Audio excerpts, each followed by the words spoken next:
नमस्कार दोस्तों। तो जैसा कि आपका एसएससी एमटीएस का PYQ चल रहा है, तो उसके संदर्भ में ये आप आज का फोर्थ क्लास है। ठीक है, फोर्थ क्लास में दोस्तों आज हम लोग देखेंगे 3 मई के फर्स्ट शिफ्ट में आपके पूछे गए सारे प्रश्न, साथ में इम्पॉर्टेंट एक्स्ट्रा फैक्ट्स भी जो आपके एग्ज़ाम में देखे जाते हैं। ठीक है, तो चलिए वीडियो को स्टार्ट करते हैं फ्रेंड्स, बिना किसी देरी के। इसका PDF आपको ग्रुप में दिया जाता है, ना कि टेलीग्राम ग्रुप में। व्हाट्सएप ग्रुप में दिया जाता है। व्हाट्सएप ग्रुप में जुड़ने के लिए आप हमें व्हाट्सएप कर सकते हैं। व्हाट्सएप नंबर आपको सामने लिखा दिख रहा होगा। ठीक है, तो चलिए हम लोग वीडियो को स्टार्ट करते हैं फ्रेंड्स। तो पहला जो प्रश्न आपसे पूछा गया है कि अक्टूबर 2022 तक भारत में डैश तक की वार्षिक आय वाले परिवार को दिया जाने वाला संप्राश्विक मुक्त ऋण एक सूक्ष्म वित्तीय ऋण कहलाता है। ठीक है, ऑप्शन आपको इसी प्रकार दिए जाएंगे: 5 लाख, 8 लाख, 3 लाख, 1 लाख। ठीक है, तो इसका जो राइट आंसर है वो दोस्तों आपका 3 लाख, ऑप्शन नंबर 3 आपका राइट आंसर हो जाएगा। यहाँ पर दोस्तों आपको एक शब्द दिख रहा होगा, कोलेटरल फ्री लोन, यानी कि संप्राश्विक मुक्त ऋण। ठीक है, ये एक्चुअल में होता क्या है? तो ये दोस्तों एक प्रकार का ऋण है जिसके लिए व्यवसाय को, मतलब आप कोई भी व्यवसाय कर रहे हैं उसके लिए आपको ऋण चाहिए, तो उसके लिए दोस्तों आपको कोई भी संपत्ति को गिरवी रखना नहीं पड़ेगा। ठीक है, ऐसे आप कोई भी ऋण लेते हैं तो शायद आपको संपत्ति को गिरवी रखना पड़ता है, कुछ आपको देना पड़ता है। लेकिन अगर आप संप्राश्विक मुक्त ऋण लेते हैं, अगर आपका परिवार का जो आय है 3 लाख से ऊपर है, तो आपको किसी प्रकार का कोई भी गिरवी वस्तु नहीं रखना पड़ेगा। ठीक है, चलिए नेक्स्ट प्रश्न की ओर बढ़ते हैं। तो नेक्स्ट प्रश्न है कि 2011 की जनगणना के अनुसार निम्न में से किस केंद्र शासित प्रदेश का लिंगानुपात सबसे कम है? ठीक है, तो सबसे कम लिंगानुपात पूछा है फ्रेंड्स, वो भी आपका केंद्र शासित प्रदेश का। ठीक है, तो इसका जो राइट आंसर हो जाएगा आपका ऑप्शन नंबर 1, दमन और दीव। दमन और दीव आपका राइट आंसर हो जाएगा। अब हम लोग बात करते हैं, यहाँ पर एक शब्द आया है आपका लिंगानुपात। लिंगानुपात आखिरकार कहते किसको हैं? इसको आपको डिफाइन करने का सबसे अच्छा तरीका है कि आप अपने राज्यों में या आप जहाँ भी रहते हैं राज्यों में या जिला में, आप अनुमान लगा लीजिएगा कि 1000 पुरुष पर वहाँ पर कितनी महिलाएं हैं। ठीक है, 1000 पुरुष पर दोस्तों आपका महिलाओं की संख्या को ही हम लोग क्या कहते हैं? लिंगानुपात कहते हैं। जितने आपके राज्य में 1000 पुरुष पर महिलाओं की संख्या होगी, वही आपके राज्य का लिंगानुपात होगा।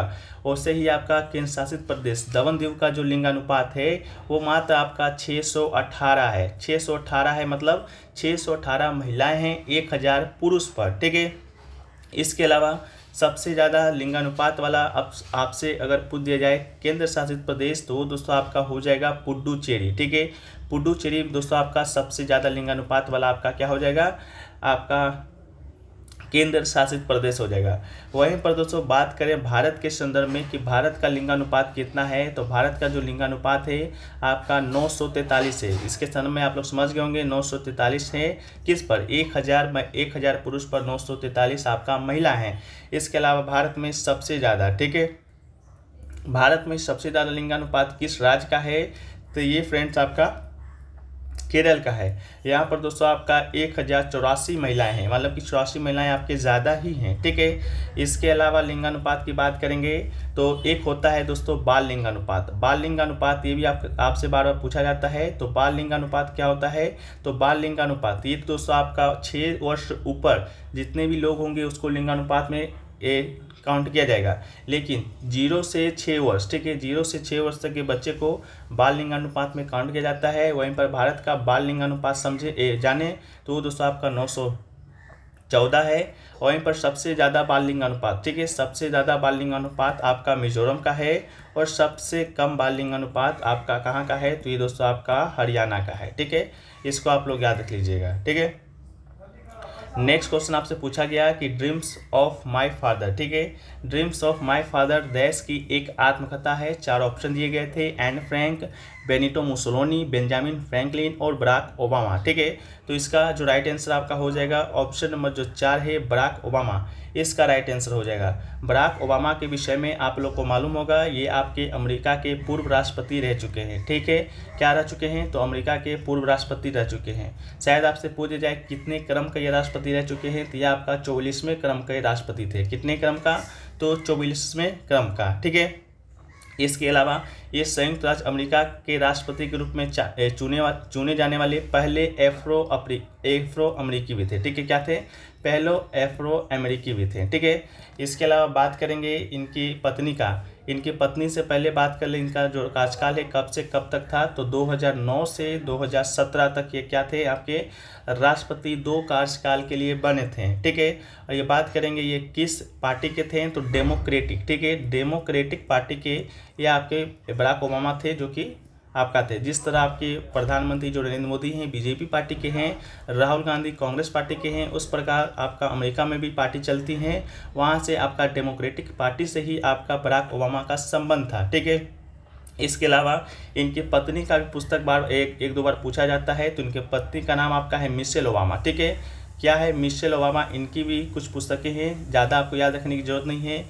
एक आपका बी कमिंग। ठीक है, एक आप याद रख लीजिएगा, बी कमिंग पुस्तक किसके द्वारा लिखा गया है, तो इन्हीं के द्वारा।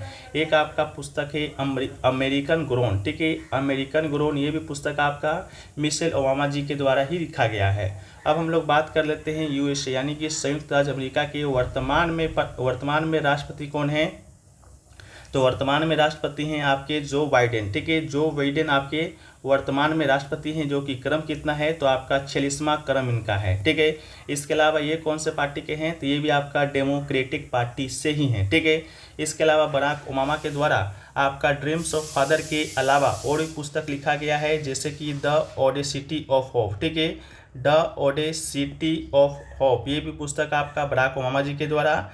इसके अलावा ऑफ द आई सिंग। ठीक है, ऑफ द आई सिंग, ये भी पुस्तक बराक ओबामा के द्वारा।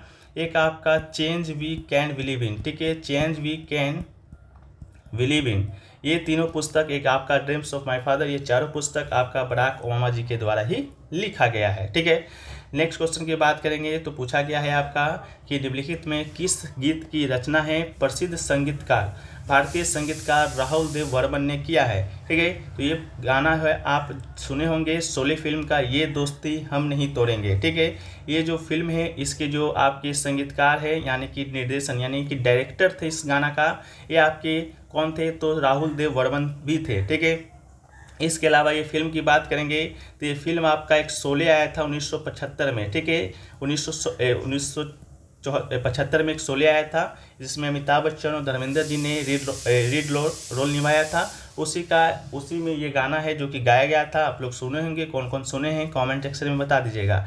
इसके अलावा इस गाने के जो गायकार हैं, मतलब इस गाना को गाया कौन है, तो ये आपके किशोर कुमार जी गाए हैं। किशोर कुमार, एक आपका प्रबोध चंद्र डे। ठीक है, जिसे कि मन्ना देवी के नाम से जानते हैं, उन्होंने ये गाना को गाया है। इसके अलावा इस गाना को लिखा किसने यानी कि गीतकार कौन है, तो आनंद बख्शी इस गाना को लिखे हैं। और आपके इस संगीत के जो निर्देशक थे आपके राहुल देव बर्मन थे।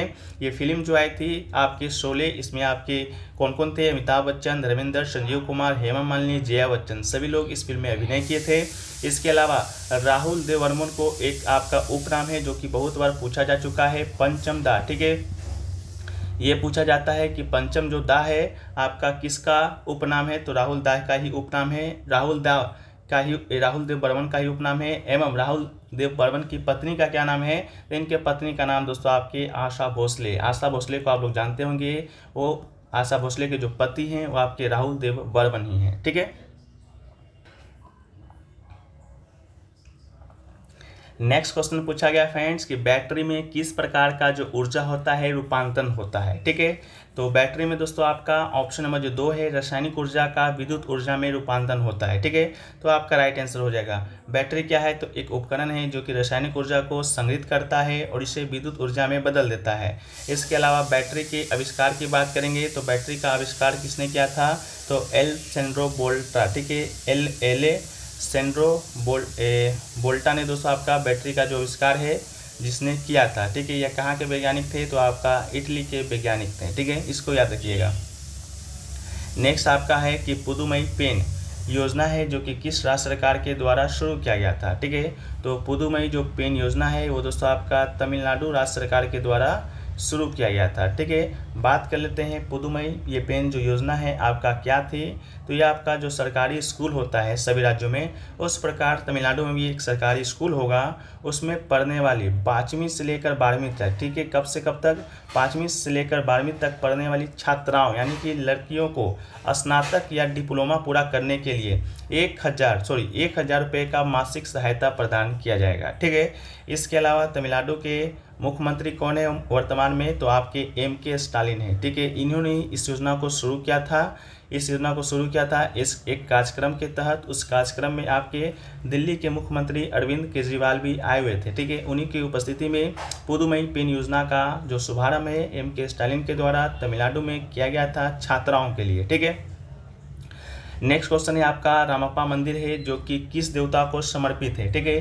तो रामप्पा मंदिर की बात करेंगे तो 4 ऑप्शन है, भगवान इंद्र, भगवान राम, भगवान शिव या भगवान विष्णु, ठीक है। तो इसका जो राइट आंसर है ऑप्शन नंबर 3, ठीक है, भगवान शिव इसका आपका राइट आंसर हो जाएगा। जो रामप्पा मंदिर है इसको आपका एक और नाम से जाना जाता है, वो नाम है आपका रुद्रेश्वर मंदिर, ठीक है। रुद्रेश्वर मंदिर के नाम से भी इसे जाना जाता है। इसके अलावा ये जो रामप्पा मंदिर है आपको क्या लग रहा है किसी भगवान के ऊपर रखा गया है, तो ये बिल्कुल नहीं, ठीक है। ये मंदिर का जो नाम है रामप्पा, इसके ये जो शिल्पकार थे इस मंदिर का, ठीक है, शिल्पकार था जो इस मंदिर को बनाया है उसी के नाम पर ये रखा गया है, ठीक है। इसका जो शिल्पकार था आपका रामप्पा था। ये दुनिया का एकमात्र मंदिर है जो कि भगवान के ऊपर न रखकर शिल्पकार के ऊपर रखा गया है, ठीक है। इसको भी याद रखिएगा। ये मंदिर आपका है कहाँ, तो ये दोस्तों आपका तेलंगाना में है, ठीक है। कहाँ है, तेलंगाना में है, वारंगल शहर है, पालमपेट गांव में स्थित है। इसके अलावा इस मंदिर को बनवाया कौन था, तो इस मंदिर को बनवाया था काकतीय वंश के राजाओं ने, ठीक है। काकतीय वंश के राजा गणपति देव ने, ठीक है। किसने बनाया था, काकतीय वंश के राजा गणपति देव के द्वारा इस मंदिर को बनाया गया था। इसके अलावा गणपति देव के जो सेनापति थे रेचल रुद्र, ठीक है, रेचल रुद्र ने 1213 ईस्वी में ये शिव मंदिर है जो बनवाया था। इसके शिल्पकार आपके रामप्पा थे, इसी के नाम पर ये रामप्पा जो मंदिर है ये रखा गया है, ठीक है। चलिए नेक्स्ट प्रश्न की ओर बढ़ते हैं। तो नेक्स्ट प्रश्न है आपका कि भारत का राष्ट्रपति का जो चुनाव है एक निर्वाचक मंडल के सदस्यों के द्वारा किया जाता है जिसमें शामिल होता है, ठीक है। तो भारत का जो राष्ट्रपति का जो चुनाव है आप लोग को मालूम होगा, आप लोग निर्वाचित नहीं करते हैं, ठीक है, आप लोग वोट नहीं डालते हैं, ठीक है। तो वो आपका जो राष्ट्रपति का चुनाव होता है आपका एक निर्वाचक मंडल के सदस्यों के द्वारा किया जाता है। अब बात रही कि निर्वाचक मंडल के सदस्यों में आखिर होता कौन कौन है, तो होता कौन कौन है उसमें से 2 नाम आपको लिख दिया गया है। एक तो आपका संसद के दोनों सदनों के निर्वाचित सदस्य, यहाँ पर आपका निर्वाचित लिखा गया है, तो ये दोस्तों आपके राष्ट्रपति के निर्वाचक में आपके होंगे। इसके अलावा राज्यों के विधानसभाओं के निर्वाचित सदस्य, ठीक है, यहाँ पर एक शब्द लिखा गया है विधानसभा के निर्वाचित सदस्य, ठीक है। तो ये भी दोस्तों आपके क्या होंगे, निर्वाचक मंडल में होंगे। इसके साथ ही साथ आपका 2 केंद्र शासित प्रदेश ऐसा है जहाँ पर भी दोस्तों आपका क्या है, विधानसभा है। वो केंद्र शासित प्रदेश कौन कौन सा है, एक आपका दिल्ली है, एक आपका पुडुचेरी है। ये इन दोनों केंद्र शासित प्रदेशों में भी क्या है, तो आपका विधानसभा है, ठीक है। तो इन दोनों विधानसभाओं के भी निर्वाचित जो सदस्य होंगे वो भी आपका राष्ट्रपति के निर्वाचक मंडल में क्या होंगे, शामिल होंगे, ठीक है। तो ये सभी आपके राष्ट्रपति के निर्वाचक मंडल में शामिल होते हैं। लेकिन अगर हम लोग बात कर लें कि कौन कौन आपका राष्ट्रपति के निर्वाचक मंडल में शामिल नहीं होते हैं, एक आपका संसद के दोनों सदनों के मनोनीत सदस्य, ठीक है, संसद के दोनों सदनों का मनोनीत सदस्य। यहाँ पर याद रखिएगा मनोनीत एक शब्द है, ठीक है। मनोनीत शब्द होता क्या है उसको हम लोग देखें तो मनोनीत शब्द आपका होता है संसद में जैसा कि 2 सदन होता है, राज्यसभा और लोकसभा, उन दोनों में राष्ट्रपति के द्वारा जो भी आपके मनोनीत किए जाएंगे, राष्ट्रपति के द्वारा राष्ट्रपति की सिफारिश पर 2 भी सदस्य भेजे जाएंगे, वो आपके राष्ट्रपति के निर्वाचक में क्या होंगे, नहीं होंगे, ठीक है। इसके अलावा राज्य विधानसभाओं के भी मनोनीत सदस्य, ठीक है, मनोनीत सदस्य कोई भी हो, चाहे राज्य का हो चाहे संसद का हो, कोई भी नहीं होंगे, चाहे दिल्ली का हो चाहे पुडुचेरी के विधानसभाओं का हो, ठीक है, ये आपके मनोनीत नहीं होंगे, ठीक है। साथ में आपका बता दें ये आपका जो जो परिषद होता है, ठीक है, विधानसभा, ठीक है, विधानसभा में एक आपका विधानमंडल में आपका विधानसभा होता है, एक आपका विधान परिषद होता है, ठीक है। तो विधानसभा में जो भी होंगे निर्वाचित होंगे या मनोनीत होंगे, भारत के 6 राज्यों में क्या है, विधान परिषद है, ठीक है, जिसे कि हम लोग उच्च सदन कहते हैं। राज्यसभा के जैसा आपका केंद्र में राज्यसभा है उस सभा विधानसभाओं में राज्यों में विधानमंडल में आपका विधान परिषद होता है, ठीक है। उसमें भी वो दोस्तों आपका क्या होते हैं, शामिल नहीं होते हैं, क्योंकि सभी राज्यों में विधान जो परिषद है आपका नहीं है, मात्र 6 ही राज्यों में है, ठीक है। इस कारण आपका विधान परिषद के सदस्य भी भाग नहीं लेते हैं, ठीक है। नेक्स्ट है आपका कि गयासुद्दीन तुगलक के मृत्यु के बाद गद्दी पर कौन बैठा था, ठीक है। तो इसका जो राइट आंसर है आपका मोहम्मद बिन तुगलक, इसका आपका राइट आंसर हो जाएगा। गयासुद्दीन तुगलक की बात करेंगे तो इसने आपका तुगलक वंश का स्थापना किया था। किस वंश का स्थापना किया था? तुगलक वंश का स्थापना कब किया था? तो 1320 में किया था। कब तक शासन किया था? तो मात्र 5 वर्ष तक, 1325 ईस्वी तक शासन किया था। 1325 ईस्वी में इसका मृत्यु हो जाता है। एक निर्माणधारी कोई आपका बंगला होता है या महल होता है, वो आपका गिर जाता है, उसी में चप कर गयासुद्दीन तुगलक का मृत्यु हो जाता है। इसका जो मूल नाम था आपका गाजी मलिक, ठीक है। गाजी मलिक इसका आपका मूल नाम था। इसके अलावा 1325 में इसका जो बेटा होता है जिसका नाम होता है जूना, ठीक है, जूना खां होता है। इसके अलावा इसका नाम उल्गू खां भी होता है, ये भी प्रश्न पूछा जाता है, उल्गू खां किसका नाम था, ठीक है। तो इसका जो बेटा होता है जूना खां, उल्गू खां, वो आपका मोहम्मद बिन तुगलक के नाम से 1325 में आपका तुगलक वंश का सेकंड शासक बनता है, ठीक है। इसके अलावा मोहम्मद बिन तुगलक नहीं, जो राजधानी था दिल्ली, ठीक है, दिल्ली से आपका देवगिरी जो राजधानी है आपका किसने स्थानांतरित किया था? तो आपका मोहम्मद बिन तुगलक ने ही किया था, ठीक है, जिसका नाम क्या रखा था? दौलताबाद रखा था। क्या रखा था? दौलताबाद रखा था, ठीक है। इसके अलावा मोहम्मद बिन तुगलक का भी मृत्यु हो जाता है 1351 ईस्वी में, ठीक है। इसके बाद आपका बैठता है तुगलक वंश के शासन पे कौन? तो फिरोज शाह तुगलक, ठीक है। कौन बैठता है? फिरोज शाह तुगलक आपका 1351 से 1388 ईस्वी तक बैठता है। यह आपका मोहम्मद बिन तुगलक का चचेरा भाई होता है, ठीक है, इसको भी याद रखिएगा। इसके अलावा तुगलक वंश का जो अंतिम शासक होता है वो कौन होता है? तो मोहम्मद शाह, ठीक है। तुगलक वंश का अंतिम शासक आपका कौन होता है? तो मोहम्मद शाह आपका अंतिम शासक होता है, ठीक है। बस इतना फैक्ट आप लोग तुगलक वंश से याद रखिएगा, बाकी हम लोग आगे भी देखते रहेंगे। नेक्स्ट आपका है कि निम्नलिखित में से किस अनुच्छेद में सार्वजनिक क्षेत्र में रोजगार से संबंधित मामलों में अवसर की समानता का उल्लेख किया गया है, ठीक है। तो ये आर्टिकल आपका अनुच्छेद 16 में किया गया है, रोजगार से संबंधित आपका अवसर की समानता, ठीक है। तो आपका राइट आंसर क्या हो जाएगा? अनुच्छेद 16 हो जाएगा। इसके अलावा जो आपका अनुच्छेद 16 है, 14 है, 17 है, 15 है, एक आपका 18 है, ये सभी क्या है? तो ये सभी दोस्तों आपका क्या है? समानता के अधिकार के अंतर्गत आते हैं, जो कि हमारे भारतीय संविधान में मौलिक अधिकार के रूप में वर्णित है, ठीक है। तो ये आपका समानता का अधिकार है, जो कि अनुच्छेद 14 से अनुच्छेद 18 तक में आता है, ठीक है। तो अनुच्छेद 14 क्या कहता है? तो अनुच्छेद 14 कहता है फ्रेंड्स कि कानून के समक्ष, ठीक है, कानून के समक्ष आपका सब समान होगा। कानून के समक्ष समानता का जो प्रावधान है अनुच्छेद 14 में कहता है, ठीक है, कि भारत के क्षेत्र के भीतर कानून या समान सुरक्षा कानून के समक्ष राज्य किसी भी व्यक्ति की समानता से इनकार नहीं करेगा, चाहे आप बड़े आदमी हो, गरीब हो, छोटे हो, बड़े हो, ठीक है, कानून के समक्ष आप समान होंगे, ठीक है। इसके अलावा एक है आपका अनुच्छेद 15। अनुच्छेद जो 15 कहता है वो कहता है आपका कि धर्म, जाति, नस्ल, लिंग के आधार पर, ठीक है, जन्म, जाति, नस्ल, लिंग, जन्म स्थान के आधार पर भेदभाव आपसे नहीं किया जाएगा। इसके अलावा अनुच्छेद 16 के विषय में हम लोग बात कर लिए। अनुच्छेद 17 कहता है अस्पृश्यता का उन्मूलन करता है, ठीक है, किसका उन्मूलन करता है? अस्पृश्यता का उन्मूलन करता है। अस्पृश्यता मतलब होता क्या है? कोई आपसे छुआछूत है जो कि नहीं करेगा, अगर करता है तो ये आपका दंडनीय अपराध है, ठीक है। इसके अलावा एक आपका अनुच्छेद 18 है, जो कि आपका उपाधियों के अंत से संबंधित है, ठीक है। अनुच्छेद 18 किससे संबंधित है? तो उपाधियों के अंत से संबंधित है। उपाधियों का अंत मतलब कोई भी आपका व्यक्ति होगा किसी भी प्रकार का उपाधि धारण नहीं करेगा, ठीक है। ये आपका समानता के अधिकार से संबंधित कुछ मौलिक अधिकार थे, ठीक है। नेक्स्ट क्वेश्चन आपका है कि लियोनेल मेसी जो है एक किस खेल के लिए प्रसिद्ध हैं? क्रिकेट, बैडमिंटन, बास्केटबॉल या फुटबॉल, ठीक है। तो इसका राइट आंसर ऑप्शन नंबर जो 4 है फुटबॉल आपका राइट आंसर हो जाएगा। लियोनेल मेसी की बात करेंगे तो ये दोस्तों आपका अर्जेंटीना के तरफ से फुटबॉल है, जो कि खेलते थे, शायद अब नहीं, अभी भी खेलते हैं, ठीक है। तो अभी भी खेलते हैं, इस बात को याद रखिएगा। लियोनेल मेसी अभी जो हाल ही में 2022 में जो आपका फीफा का जो वर्ल्ड कप है जो कि आयोजित हुआ था, कहाँ पर? कतर में, ठीक है। इसके जो विजेता टीम बना था वो दोस्तों आपका अर्जेंटीना ही बना था। इसके अलावा वो विजेता आपका कौन बना था? तो वो विजेता आपका फ्रांस बना था, ठीक है। इसके अलावा जो लियोनेल मेसी है, जो गोल्डन बॉल का जो अवार्ड होता है, ठीक है, गोल्डन बॉल का जो अवार्ड होता है लियोनेल मेसी को ही दिया गया था, लेकिन जो गोल्डन बूट होता है, ठीक है, बूट होता है, उसका अवार्ड आपको दिया गया था एमबापे को, जो कि आपका फ्रांस का खिलाड़ी था या कैप्टन का ये फ्रांस का खिलाड़ी था, आपका एम्बापे के गोल्डन बूट दिया गया था, लेकिन बॉल आपका लियोनेल मेसी को ही दिया गया था। अब बात कर लेते हैं फुटबॉल का। तो फुटबॉल में दोस्तों आपका कितने खिलाड़ी होते हैं? 11 खिलाड़ी होते हैं। ये बार बार पूछा जाता है। इससे संबंधित ट्रॉफी की बात करेंगे तो एक आपका संतोष ट्रॉफी, इसके अलावा डुरंट कप, इसके अलावा फेडरेशन कप, ठीक है। ये सभी आपका फुटबॉल से ही संबंधित है। इसके अलावा फुटबॉल का जो सर्वोच्च शासी निकाय है, जिस प्रकार आपका क्रिकेट का कौन सर्वोच्च शासी निकाय है? आईसीसी है। उस प्रकार फुटबॉल का भी कोई ना कोई होगा, तो उसका आपका है फीफा, जिसका फुल फॉर्म होता है federation of international football association, ठीक है। इसके अलावा जो क्रिकेट का विश्व कप जैसे होता है हर 4 सालों में, उस प्रकार आपका फुटबॉल का भी विश्व कप होता है फ्रेंड्स हर 4 सालों में, ठीक है। 2022 का जो हुआ था उसके बारे में हमने आपको सारा फैक्ट जो कि बता दिया है, ठीक है। नेक्स्ट आपका है कि रुक्मणी देवी अनुले को इंडिया टुडे की 100 पीपुल हु शेप इंडिया की सूची में शामिल किया गया था। उन्हें वर्ष 1956 में पद्म भूषण, 1967 में संगीत नाटक एकेडमी फेलोशिप से सम्मानित किया गया था। उनका संबंध है जो कि किस शास्त्रीय नृत्य से है, ये आपको बताना था, ठीक है।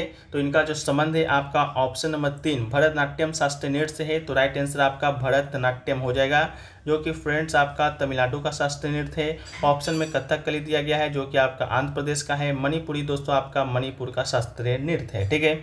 इसके अलावा रुक्मणी देवी अनुले की बात करेंगे हम लोग, तो ये आपका भारतीय इतिहास में राज्यसभा सदस्य के रूप में, किसमें? राज्यसभा सदस्य के रूप में नामित होने वाली पहली महिला है, ठीक है। कौन सी महिला है? आपका पहली महिला है, इस बात को भी याद रखिएगा, ठीक है। इसके अलावा जो चेन्नई में कला क्षेत्र जो फाउंडेशन है, इसकी स्थापना भी इन्होंने ही किया था। चेन्नई में कला क्षेत्र फाउंडेशन, ठीक है। ये बार बार पूछा जाता है कि चेन्नई में कला क्षेत्र फाउंडेशन की स्थापना किसने किया है? तो रुक्मणी देवी अनुले ने ही किया है, ठीक है। इसके अलावा एक आपका डांस आता है मोहिनीअट्टम, ठीक है। मोहिनीअट्टम की बात करेंगे तो ये फ्रेंड्स आपका केरल में किया जाता है महिलाओं के द्वारा। कल हमने इसके बारे में विस्तृत चर्चा किया था। केरल का जो अर्थ होता है आपका जादूगरनी का नृत्य होता है। तो जादूगरनी में ही आपको क्या लग रहा होगा? स्त्रीलिंग शब्द का अभाव आ रहा होगा। तो स्त्रीलिंग शब्द का अभाव आ रहा है तो इसका मतलब ये महिलाओं के द्वारा ही किया जाता होगा। इसके अलावा मोहिनीअट्टम के कुछ प्रतिपादकों को देखें तो कलामंडलम, ठीक है। कलामंडलम कल्याणकुट्टी अम्मा, ये बार बार आपसे पूछा जाता है। कलामंडलम कल्याणकुट्टी अम्मा, इसके अलावा कलामंडलम सुगंधी, इसके अलावा गोपिका वर्मा, इसके अलावा टी चिन्मू अम्मा, ये सभी जो आपके व्यक्ति हैं मोहिनीअट्टम से ही संबंधित हैं। इसके अलावा और भी बात करेंगे तो आपका एक सतरिया नृत्य है। सतरिया नृत्य जो कि दोस्तों आपका असम का है। इसके अलावा 2000 ईस्वी में इसे आपका संगीत नाटक एकेडमी के द्वारा शास्त्रीय नृत्य का दर्जा दिया गया था। सबसे नया शास्त्रीय नृत्य कौन है? तो आपका सतरिया ही है। इसके अलावा इसके जो प्रमुख आपके प्रतिपादक हैं, एक आपका इंदिरा पीपी बोरा है, ठीक है।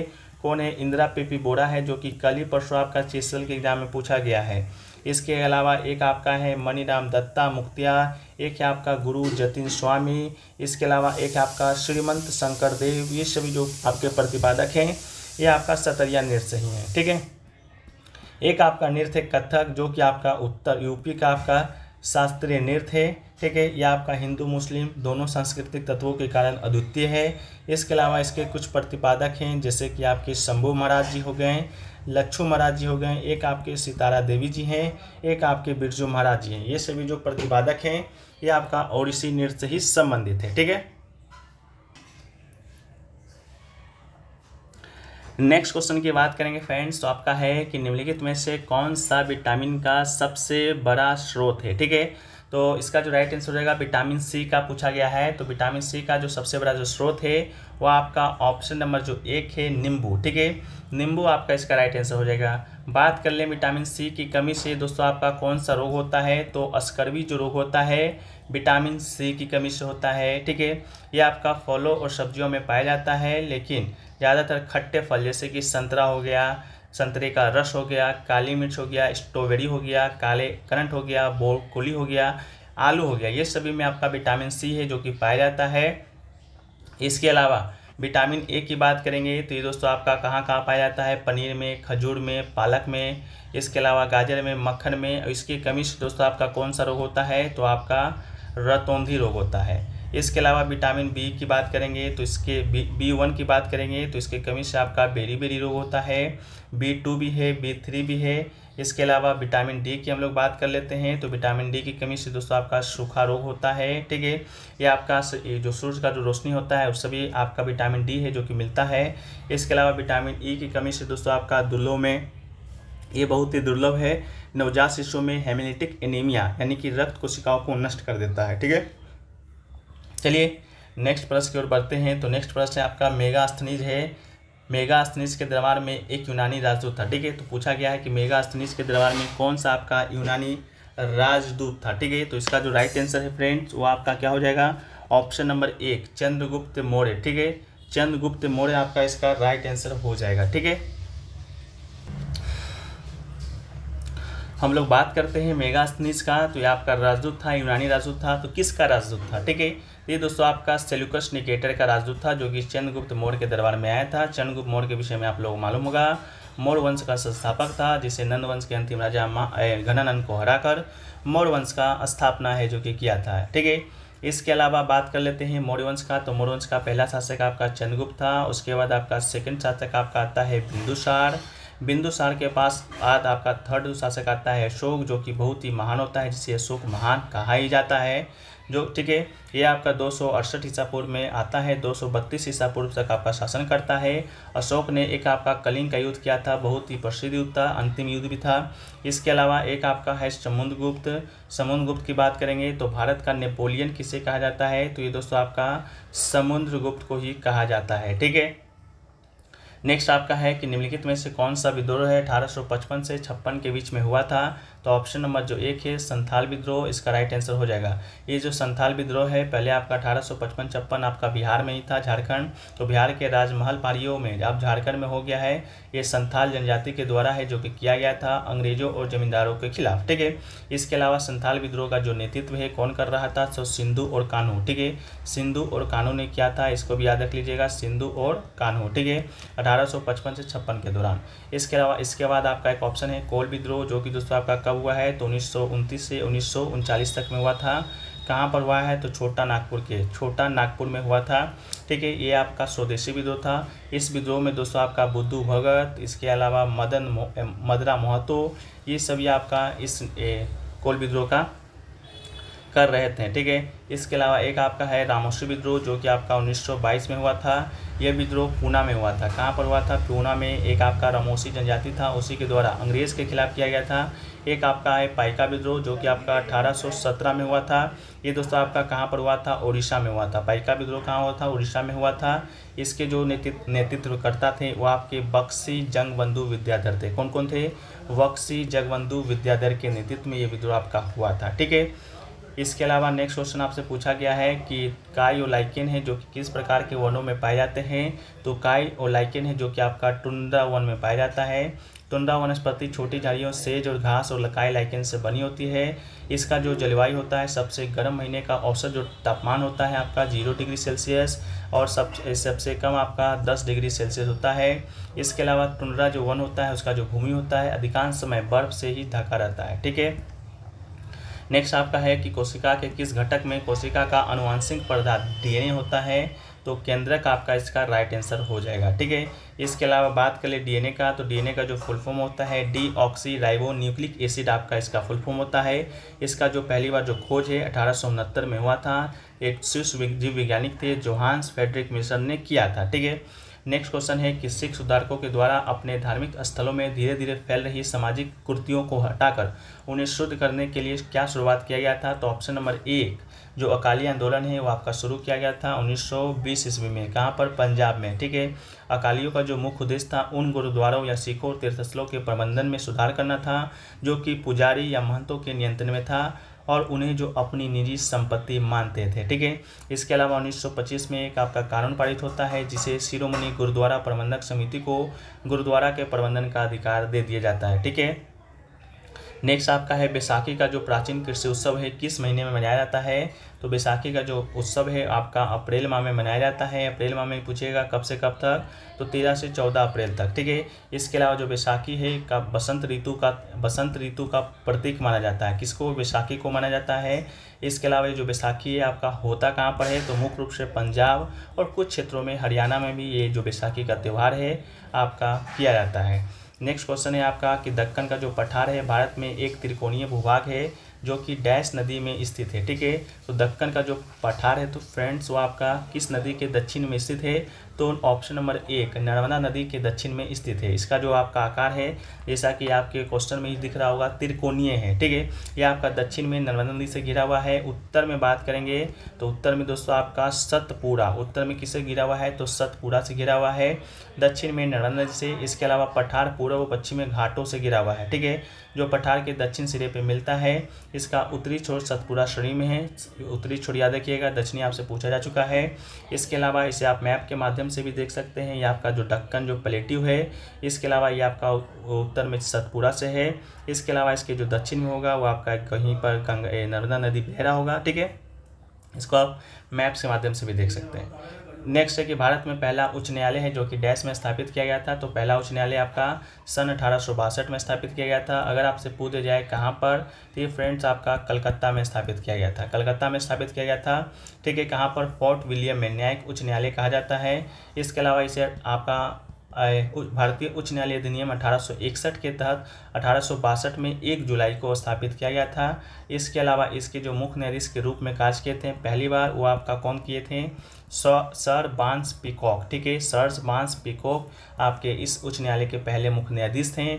इसके अलावा पहले भारतीय, अगर आपसे पूछे जाए कि पहले भारतीय न्यायाधीश के रूप में किसने कार्य किया था, तो न्यायमूर्ति शंभुनाथ, ठीक है, न्यायमूर्ति शंभुनाथ पंडित, ठीक है, आपका पहले भारतीय थे जो कि न्यायाधीश के रूप में कार्य किए थे। लेकिन प्रथम मुख्य न्यायाधीश पूछे जाए तो सर बांस पीकॉक इसका राइट आंसर हो जाएगा, ठीक है।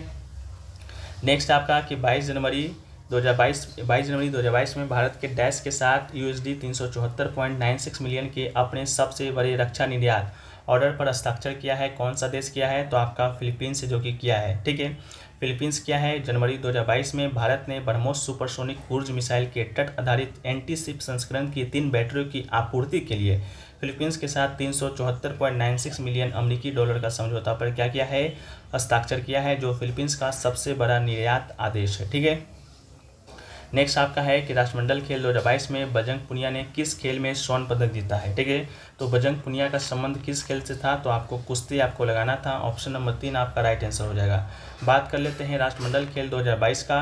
फिर दोस्तों आपका भारत ने भाग लिया था, जो कि आपका हुआ कहाँ पर था, बर्मिंघम में हुआ था। बर्मिंघम कहाँ पर है, फिर दोस्तों आपका इंग्लैंड में है, जिसमें भारत ने टोटल 61 पदक अपने नाम किया था, जिसमें स्वर्ण, गोल्ड की बात करेंगे तो 22 गोल्ड था। रजत की बात करेंगे फ्रेंड्स तो आपका 16 रजत था।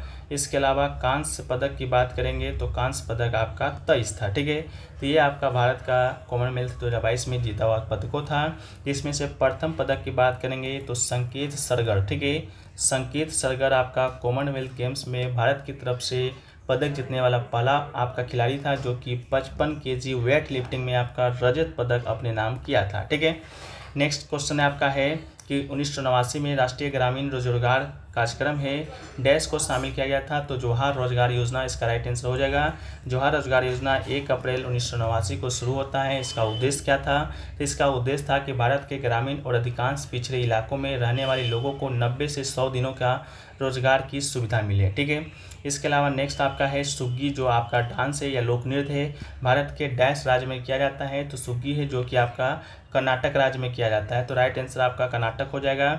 इसके अलावा सुग्गी के अलावा एक आपका है यक्षगान, ये भी आपका कहाँ किया जाता है, कर्नाटक में। एक आपका सुग्गी कुणिथा, कभी कभी कुणिथा अलग अलग पूजा जाता है, कभी साथ में पूजा जाएगा सुग्गी कुणिथा। एक आपका हो जाएगा करगा, एक हो जाएगा आपका लाम्बी। ये सभी जो नृत्य है, लोक नृत्य है, आपका कर्नाटक में किया जाता है।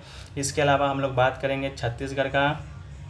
तो छत्तीसगढ़ में दोस्तों एक आपका किया जाता है राउत नाच, ठीक है, छत्तीसगढ़ में आपका राउत नाच। इसके अलावा एक आपका किया जाता है पांडवनी, एक आपका किया जाता है कपालिक, ठीक है, एक आपका डांस है कपालिक।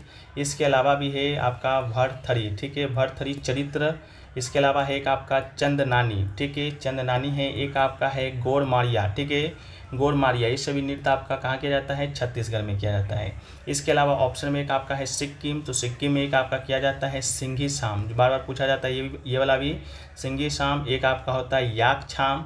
इसके अलावा तमांग सेलो, ठीक है, एक आपका होता है मारूनी नाच। ये सभी आपका कहाँ किया जाता है, सिक्किम में किया जाता है। पंजाब की बात करेंगे तो पंजाब के विषय में आप लोग को मालूम होगा, वहाँ पर एक आपका डांस भांगड़ा किया जाता है। एक आपका क्या किया जाता है, गिद्धा किया जाता है। एक आपका दफ किया जाता है। एक आपका धामल और एक आपका है डांस दंकारा, ये सभी जो डांस है आपका पंजाब में किया जाता है। ठीक है, ये सभी दोस्तों आपके आज के इंपॉर्टेंट प्रश्न हैं। वीडियो अच्छा लगा तो वीडियो को लाइक कर दीजिए, अधिक से अधिक शेयर भी कर दीजिएगा। मिलते हैं हम लोग नेक्स्ट वीडियो में, जब तक के लिए जय हिंद, जय भारत, वंदे मातरम।